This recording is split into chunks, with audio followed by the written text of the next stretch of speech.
ने क्या किया, वजन नहीं बढ़ता था,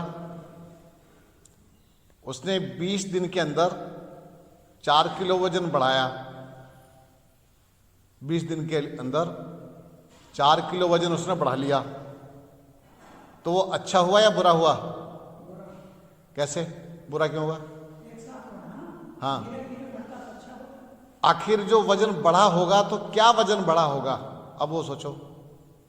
जैसे कल तो आपका था 70 किलो, 4 दिन के बाद आपका आ गया 72 किलो बाहर अपने घरों में।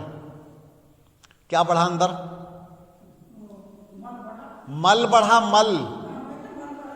आंतें भारी हो गई, आंतों में चिपक गया जाकर के, वो मल भर गया। तो यानी कि 2 किलो आप मल लेके घूम रहे थे बढ़ा करके। और जो 4 किलो वजन बढ़ाया 20 दिन में, वो क्या था? वो भी मल ही था। उसके फैट्स नहीं थे, वो मसल्स नहीं बढ़े थे, वो मल ही बढ़ा था अंदर। तो इसीलिए अनावश्यक रूप से जो हम चर्बी बढ़ाने पर लगे पड़े होते हैं ना, ठीक है, जिसका बहुत ज्यादा है उसको घटाना चाहिए, कंट्रोल करना चाहिए, लेकिन जिसका कम है उसको आहार अपना बढ़िया रखना चाहिए और उसके साथ साथ फिजिकल एक्सरसाइज, फिजिकल वर्क करना चाहिए। मैंने ऐसे ऐसे लोग देखे, पतले तो हैं लेकिन इतने फौलादी हैं, फौलादी, स्ट्रांग, मजबूत। हम गोल गोल दिखना चाहते हैं, गोल गोल की अपेक्षा मेरी दृष्टि में मजबूत दिखाई देना चाहिए। स्ट्रांग मैन, आयरन मैन, वो चाहे व्यक्ति तो अपने शरीर को वहीं से वज्र बना सकता है, लेकिन वो कब संभव है? जब वो व्यायाम आदि मजबूती के साथ करेगा, प्राणायाम करेगा, ध्यान साधना करेगा, आहार बढ़िया रखेगा, तब जाकर के स्वास्थ्य बढ़िया हो सकता है। अन्यथा ये इंजेक्शन, स्टेरॉइड, इतना स्टेरॉइड भर लेते हैं अपने पूरे शरीर में इंजेक्शन लगा करके शरीर को फुलाते हैं। जानते होंगे आप लोग, इतने डब्बे खा खा करके शरीर को फुला रहे हैं बच्चे हमारे। ये रोबोट बन रहे हैं, रोबोट। ये जिम नहीं है, ये रोबोट बनाने की फैक्ट्री है। ये रोबोट मेकर है सारे के सारे, जितने ये जिम ट्रेनर है ना, ये खुद भी रोबोट जैसा बैठा, इतना मोटा डोला लेकर के बैठा। तो ये समझ लो कि वो करेगा क्या उसका?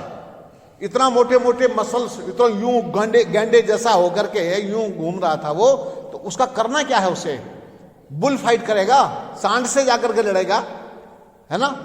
तो ये समझ में नहीं आया कि करना क्या चाह रहे थे। मेरे पास भी आते, मैंने बताया था एक बार, एक पहलवान आया, इतना तगड़ा पहलवान जी, झुक करके ऐसे प्रणाम कर दो, यूं झुका थोड़ी जाए, ऐसे एक हाथ नीचे ऊपर थोड़ा सा नीचे किए, गुरुजी प्रणाम। मैंने कहा भाई प्रणाम, भाई प्रणाम, प्रणाम गुरुजी। हाथ भी नीचे तक, पैरों तक हाथ पहुंचे ही नहीं, इतनी हालत खराब।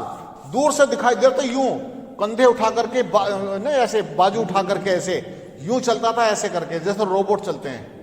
अरे काहे को तुम रोबोट में कन्वर्ट हो रहे भैया? इसकी हमें आवश्यकता क्या थी? हमें बिल्कुल सहज और सामान्य जीवन योगियों की भांति चाहिए। आप सोच रहे कि ऐसे इतने मोटे मोटे पहलवान बन करके तुम ज्यादा पावरफुल और ज्यादा बलवान हो गए, कुत्ता पीछे भागने लगे ना तो पता चल जाएगा सारा। हाँ, पता चले एकदम। तो इसीलिए आवश्यक नहीं है। आप अपने शरीर को फ्लेक्सिबल बनाइए, लचीला बनाइए और स्ट्रांग बनाइए, मजबूत बनाइए, तो तब आप जीत जाएंगे। अगर आपने वैसे ही यूं ही अपने शरीर को बेकार कर लिया तो वो ठीक नहीं है। देखो सारे के सारे पहलवान बुढ़ापे में रोते मिले, सब पहलवान बुढ़ापे में रोते हैं। बुढ़ापे में क्यों? एक कहावत है हमारे, चूल दर्द करती है। चूल मतलब जोड़, ये जोड़ है ना, सब जोड़ दर्द किया करते थे। तो इसीलिए बुढ़ापे में न रोना पड़े, उसके लिए नेचुरल डाइट पर आ जाओ। ये बकवास डाइट लेना बंद कर दो। कितने बकरे खा गया फाड़ फाड़ करके, मुर्गे फाड़ फाड़ के खा गया, जिंदा मुर्गा फाड़ दिया कम बख्तों ने। तो इस तरह से उसकी क्या आवश्यकता थी? ये मुर्गे फाड़ फाड़ करके खाए चले जा रहे, अंडे पर अंडे खाए चले जा रहे। अब जब तुझे डंडे पड़ेंगे ना तो पता चलेगा, सारी कसर निकल जाएगी। और डंडे नहीं पड़ेंगे, सरिये बजेंगे, सरिये। भगवान छोड़ेंगे नहीं, क्योंकि तेरा जो है ना दिमाग सरियों से सीधा होगा। तो आपके फूफा जल्दी मर गए? अरे पहलवान थे हमारे फूफा, जल्दी मर गए। तो इसीलिए आवश्यक नहीं है, योगियों की तरह से योग में जीवन जियो भैया। अच्छा लगेगा। आसन करो, प्राणायाम करो, व्यायाम भी करो, एक्सरसाइज करो, रनिंग भी कीजिए, दौड़ कीजिए और खूब अच्छा अभ्यास कीजिए, लेकिन अपने शरीर को अच्छा बनाइए। आपके अंदर स्टेमिना होना चाहिए।